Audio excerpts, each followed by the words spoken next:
Mitterrand a été obligé de changer de politique, qu'on appelle le grand revirement ou le grand tournant.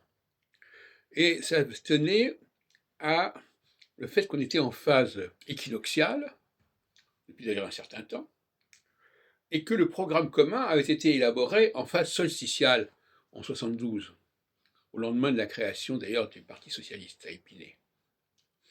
Et donc, il y a un moment donné, il y avait une pression extérieure telle que ce programme commun, qui était un programme de protection, en tout cas un programme où il s'agissait de régler le problème à l'intérieur de l'Hexagone, eh bien ça ne pouvait pas fonctionner comme ça.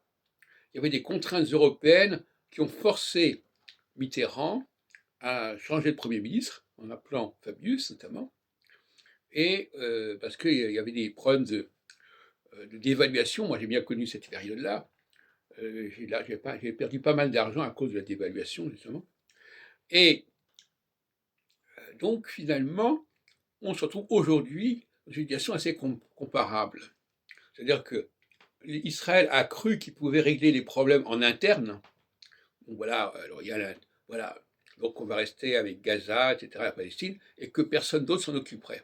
Et justement, c'est le problème, c'est que comme on est en phase équinoxiale, eh ben, ça ne fonctionne pas comme ça. Et même les États-Unis font pression pour que ça ne fonctionne pas comme ça. Et ça, c'est le fait qu'on ne peut pas mener une politique locale dans un environnement qu'on appelle global.